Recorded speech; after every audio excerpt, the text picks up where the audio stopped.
All right, so we're getting towards the end of our practice pages here, and our last bonding topic, which is our intermolecular attractions. And this is page number 19 in your notes. And I like to abbreviate these as IMA, or you might see them listed as IMF, which stands for intermolecular forces, right? Because that attraction is a force. So I'm just going to go through the questions. I'm going to annotate, share my thinking as we go. All right, so let's get started. So the table below shows 4 compounds and the boiling points of each. What type of molecular attraction accounts for this high boiling point of water? Okay, so water, let's say, what kind of compound is water? Water is a covalent bond, right? And what kind of covalent bond? It's a polar covalent bond, and it is a polar molecule. So I'm just going to jot some stuff down that I know about water. And so what does that mean? That means here's my water molecule from my Lewis dot structures, and I've got the negative end, and I've got these 2 positive ends. So molecule ion. I don't have an ion. That would be an ionic bond. Don't even have an ion, right? Get rid of those 2 things, right? It's not even an ionic bond. So it can't be A or B. So it's either hydrogen bonding or van der Waals forces. The van der Waals forces are those very, very weak intermolecular forces. And so in this case, it is hydrogen bonding, right, which is a very strong dipole attraction between molecules, right? And I like to say hydrogen bonding is fun when you have, this is not the hydrogen bond, right, between oxygen and hydrogen. The hydrogen bonding is an attractive force between molecules, right? So that negative oxygen is attracted to positive hydrogen on another water molecule. This is the hydrogen bond. It is not the covalent bond, right? The hydrogen bond is an intermolecular force that is very strong, that only exists when you have a super electronegative element, such as fluorine, oxygen, or nitrogen, bonded with a very much less electronegative element, such as hydrogen. All right, so at standard pressure, CH4 boils at 112 and water boils at 373. So what accounts for this higher boiling point is going to be our hydrogen bonding, right? Because it's a force of attraction. So if I have a liquid, so I'm just going to draw a terrible beaker, and here's my liquid inside here. And if I put this on the stove and I want to heat this up, right? So this boil, right, water, you got this vapor. But what happens is those molecules have to get farther away from each other, and you have to absorb energy in order to go to that vapor phase. And so the higher the boiling point, so I'm just going to jot that down, right? The higher the boiling point, the higher the intermolecular forces. So the higher the intermolecular forces, right? The forces of attraction are so strong, it takes a lot of energy for it to change phase. All right, molecule ion attraction. So I need a molecule, which is a covalent bond. And I need an ion, which is going to be something with an ionic bond. Okay, so now this is how I like to do questions, right? I like to jot some stuff down, and then I like to look over at those choices. Covalent bonds, I only have nonmetals.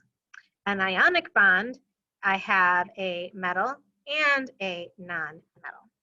So it could be sodium chloride, right? Because that's an ionic bond, but this is just pure sodium chloride, right? There's an ionic bond there. This is a gas sodium chloride, right? This is solid sodium chloride. Why did that get repeated twice? I don't know. And so it's not going to be one of these things. These are all just ionic compounds, right? Those are just different phases of matter, sodium chloride. But what does AQ mean? AQ means dissolved in water, right? From our solution, beginning of the year unit, right? That's a homogeneous mixture of salt and water. So here we have the molecule ion attraction. So it's going to be D. All right, so number 4, when a salt dissolves in water, the water molecules are attracted by dissolved salt particles. This is called, right, water and salt. Salt ionic, water covalent. Covalent means molecule, right? So I have my molecule ion attraction. So then I have molecule ion attraction, right? Because water is not an ion, right? Salt is not a molecule. And it's not going to be atom to atom because salt is not an atom and water is not an atom, right? Those are compounds and molecules. So number 5, dipole, right? Just means we have positive to negative attraction. Our strongest, whenever we have the largest electronegativity difference or hydrogen bonding, right? Because hydrogen bonding comes in play because of the really high electronegativity difference. So then this case is going to be water. All right, now let's go back up to the top and we'll go on to number 6. So a network solid, right? If something is bonded together in a network, it's going to have to be very strong. And I know carbon dioxide is a gas. So first of all, that's not even a solid. Nitrogen dioxide is covalent. And silicon, sulfur, right? These are all dioxides. So basically, we just need to look at these. And silicon is sand. So silicon dioxide, sand, that's going to be our network solid. This one's question is not really on the reagents, but that's going to be the network solid. All right, a solid substance is soft, okay, low melting point, poor conductor of electricity. The substance is most likely, okay, well, I know metals conduct electricity, and I have a solid substance. If it's a solid substance, it's soft, low melt. These are all properties that are opposite of ionic. So we're going to have a covalent. These are properties of a covalent bond. So now I need to go, an ionic bond would be solid, but would not be soft. Would not have a low melting point, would have a high melting point. And a solid would have very little conductivity. A network solid, right, is not going to be soft. A metallic solid is not going to have a low melting point because a pure metal doesn't have a low melting point, right? It's got to have a high melting point, it needs a lot of energy to melt. A molecular solid, right, molecular and covalent, right? We want to use those terms, partner those terms together.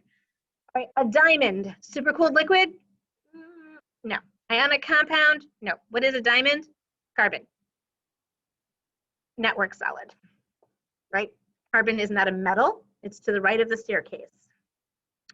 All right, calcium oxide. So calcium is a +2 charge.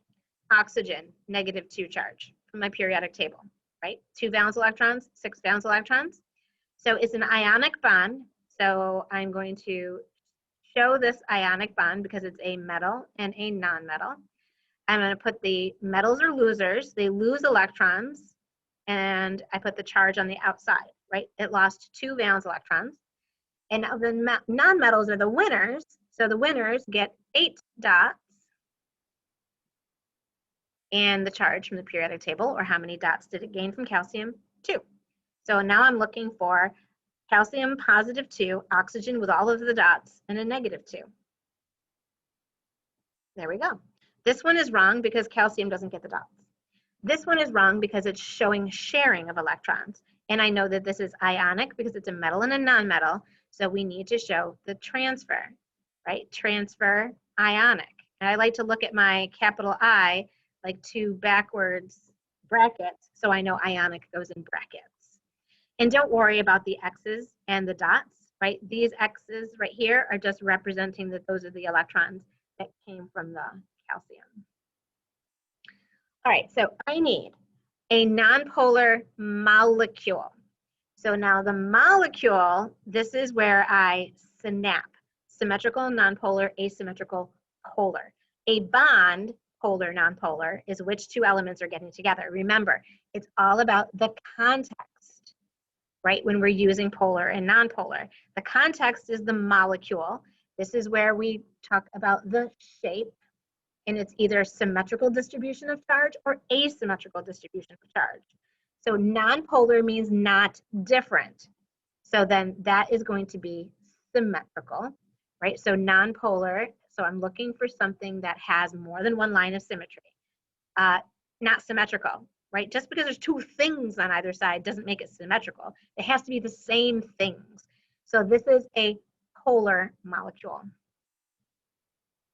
So then that's symmetrical, but not that.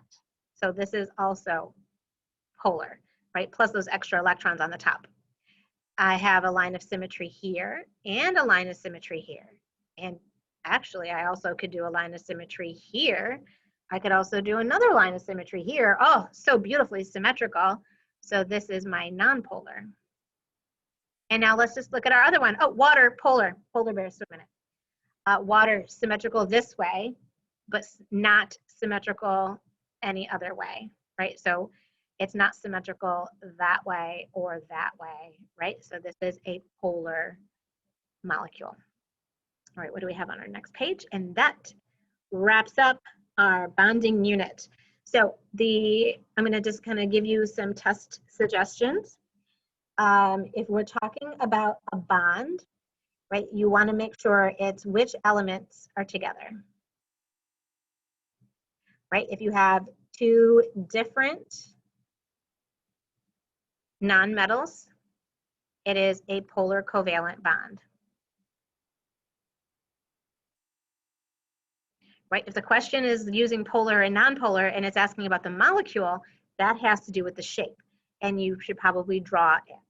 And then also, this would be HCl, ends in an odd number. NH3 ends in an odd number. H2O ends in an odd number. And CH4 ends in an even number, right? So even numbers are going to be symmetrical. Odd numbers are going to be asymmetrical. So if you have two of the same nonmetals, right? The same means nonpolar, right? Because not different. So nonpolar covalent bond.